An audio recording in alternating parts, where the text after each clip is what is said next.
할렐루야. 출애굽기 38장 말씀 함께 나누겠습니다. 38장은 성막들에 대한 말씀을 기록하고 있습니다. 성막들이라는 것은 성소와 지성소와 다르게 지성소는 하나님의 임재가 있는 곳이고, 성소는 그 지성소에 들어가기 위해서 중간 문에 떡상과 등잔대가 있는 곳이죠. 그래서 성소와 지성소는 특별히 하나님 앞에 나아가는 하나님의 임재가 있는 곳이다, 이렇게 볼 수 있습니다. 하나님 앞에 나아가기 전에 성막들이 있다. 그리고 그 백성들의 삶에서 그 성막 안으로 들어가는데, 성막 안으로 들어간 그 공간이 성막들입니다. 세상에서 하나님 앞에 나와서 맨 처음에 만나는 곳이 뭐냐? 번제단이죠. 이게 번제단, 제물을 드려서 피를 쏟고 가죽을 벗기고 태워서 하나님 앞에 드린다. 왜 드리냐? 우리의 죄를 사하여 주옵소서 하는 겁니다. 그래서 우리는 예배 가운데 하나님 앞에 나아갈 때 가장 먼저 해야 될 것, 회개하는 것이 가장 큰 일인 줄 믿습니다. 물론 우리 삶에서도 언제든지 우리가 하나님 앞에 기억나면 하나님 아버지의 이름을 부르며, 아버지 하나님, 우리의 죄를 용서해 주십시오, 예수 그리스도의 피로를 정결하게 해 주십시오, 이렇게 기도할 수 있습니다. 그렇지만 특별히 우리가 성전에 나올 때, 예배하기 전에, 예배 가운데 들어갈 때 이제 우리가 임내라 이렇게 하는데, 임내의 묵상을 보통 사람들은 이제 찬양을 하기도 하고 나 입술의 모든 말이 뭐 이렇게 하기도 하는데, 사실은 임내의 가장 기본은 뭐냐? 회개입니다. 회개. 우리의 죄를 회개하고 하나님 앞에 가까이 갈 수 있다라는 거죠.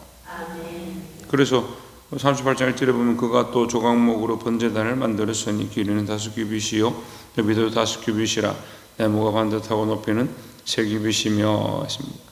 번제단을 왜 만드냐? 2절에 있습니다. 그 네 모퉁이 위에 그 뿔을 만들되 그 뿔을 제단과 연결하고 제단을 노수로 쌌으며 했습니다. 뭐가 있느냐? 뿔이 있다. 근데 여기는 금에 대한 얘기들이 안 나오죠. 예, 성막들에 있는 것은 금으로 싸지 아니하고 노수로 만들었다. 놋은 무거운 뜻을, 무겁다, 그 놋도 예수 그리스도를 상징하는데, 놋은 하나님의 영광과 하나님의 긍휼, 이런 표현보다 놋은 무겁다, 심판이다, 변하지 않는다, 공이다, 이런 뜻에 가깝습니다. 그러니까 하나님의 이 성막들에 들어가는데 번제단을 뭐로 만드냐? 놋으로 만든다. 심판에 대해서 얘기하는 것이고, 거기에서 뿔을 만든다. 뿔은 뭐예요? 찌른다는 거예요. 공격한다는 거예요. 심판한다는 뜻이죠. 그러니까 번제단의 뿔은, 번제단의 원래 의미는 우리가 심판받아서 죽어야 될 존재다. 그런데 그 번제단에서 누가 죽느냐? 이 제물들이 죽는 겁니다. 제물들이 나 대신에 거기서 피를 쏟고 죽음으로 말미암아 그 피를 어떻게 하냐? 뿔에 바르는 겁니다. 뿔에게 피를 발라서 좀 참아라, 좀 용서해달라, 이렇게 행동하는 거죠. 하나님 앞에 하나님의 심판을 받아서 죽을 수밖에 없는 우리가 성막에 나아갈 수도 없고 하나님 앞에 나아갈 수도 없고 하나님의 이름을 부를 수도 없는, 자격이 없는 우리에게 예수 그리스도의 피를 흘리심으로 말미암아 주께서 우리를 위해 죽으셨습니다. 내가 십자가를 믿습니다. 그래서 우리가 그 긍휼과 자비하심으로 하나님 앞에 나아갈 수 있고 예배할 수 있고 예수 그리스도의 이름을 부를 수 있는, 하나님의 이름을 부를 수 있는 게 은혜라는 거죠. 여러분, 우리가 이 성막들에 나와서 은혜를 입고 있다는 사실을 잊지 않기를 주의 이름으로 축원합니다. 교만한 사람들은 회개가 잘 안 됩니다. 왜 회개가 잘 안 되냐? 자기 자신을 다 자복하지 않죠. 자기의 죄인임을 잘 인정하지 않죠. 이렇게 이 청년들도 그렇고 제가 이렇게 대화를 해보면요, 참 자기 잘난 맛에 대단한 능력을 가지고 지혜를 가지고 자기 지식을 가진 사람들이 많이 있습니다. 뭐가 잘 안 되냐? 회개가 잘 안 됩니다. 나는 할 수 없는 죄인입니다. 그래, 네가 똑똑하지. 네 재능도 많고 잘생겼고 예쁘고 몸매도 좋고 건강하고 가정이 많지. 하지만 이 모든 것이 너의 죄를 씻는 게 아니다. 그렇잖아요. 우리가 재물이 많고 가정이 부유하고 돈이 많다고 뭐 우리 죄를 씻을 수 있는 게 아니잖아요. 이 죄는 그리스도의 피로만, 예수 그리스도의 이름 앞에 나와서 그 십자가를 믿고 예수님의 죽으심을 믿고 그 예수님의 그 희생으로 말미암아 내 죄를 씻는구나라는 그 사실을 믿는 자에게만 주어지는 특별한 은혜인데,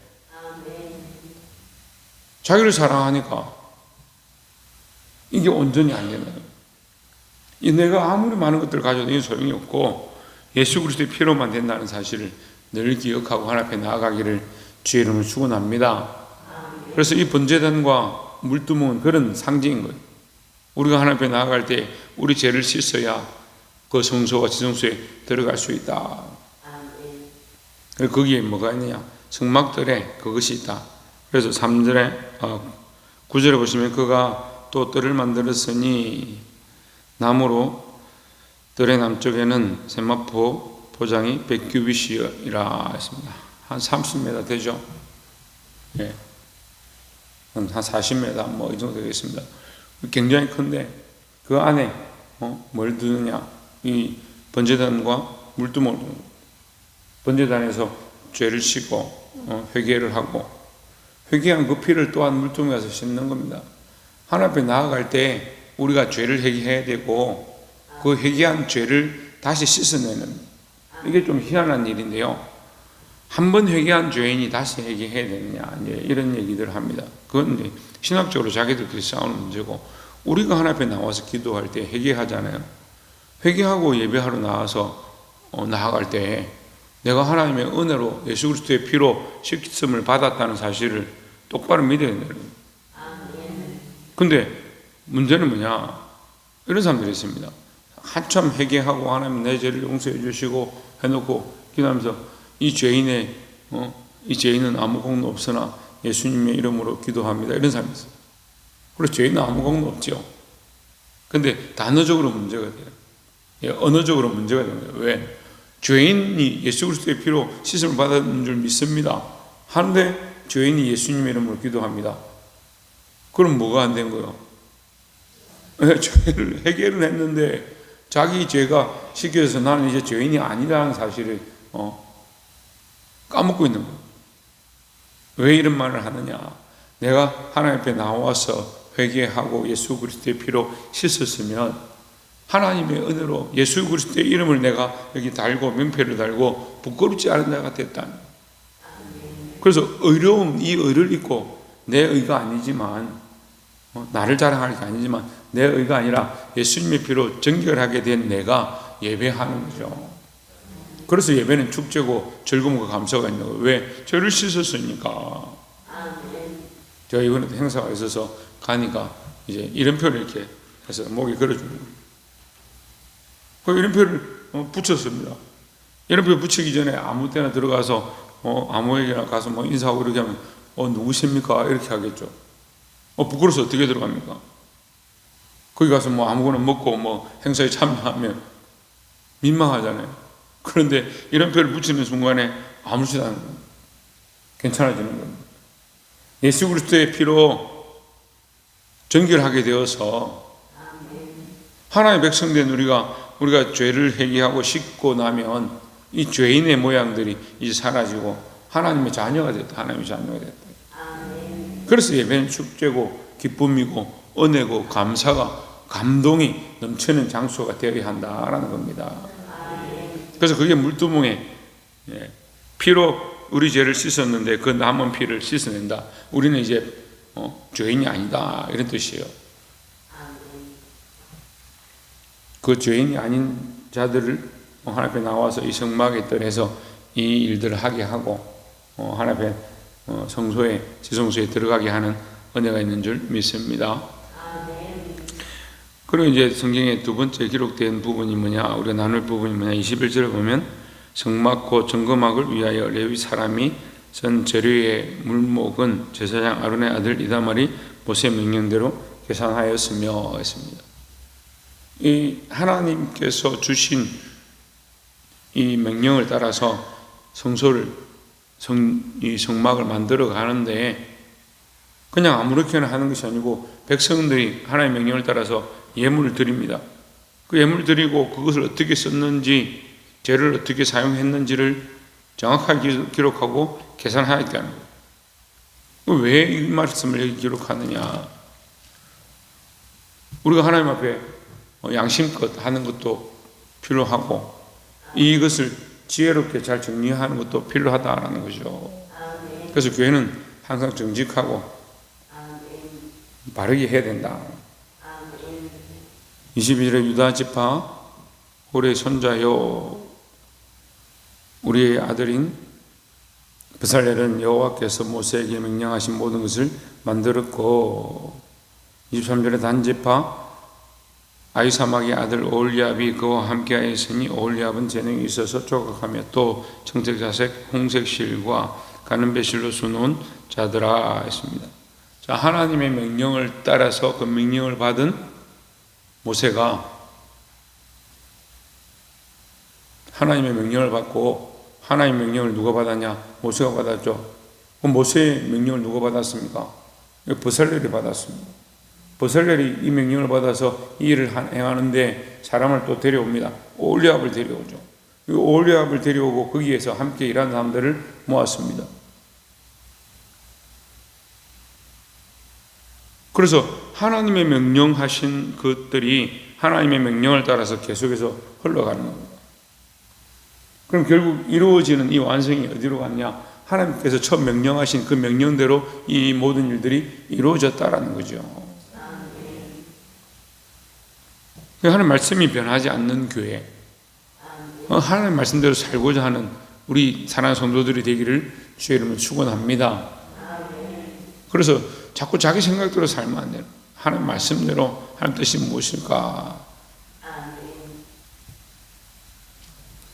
하나님 말씀대로 살아서 승리하는 저와 여러분 되기를 주의 이름으로 축원합니다.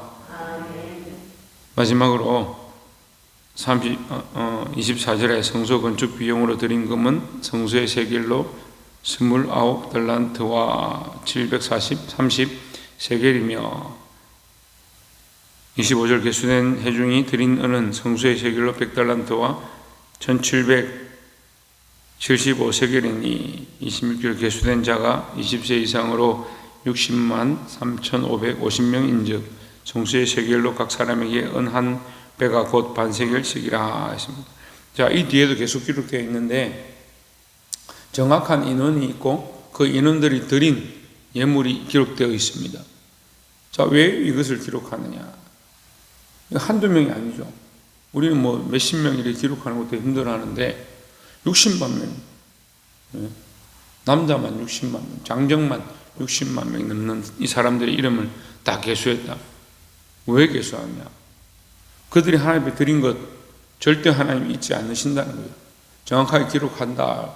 우리가 하나님이 원하시는 말씀대로 살아낸 인생을 하나님께서 다 알고 계신다라는 거죠. 그래서 믿음으로 살아야 됩니다. 무엇을 따라서? 말씀을 따라서.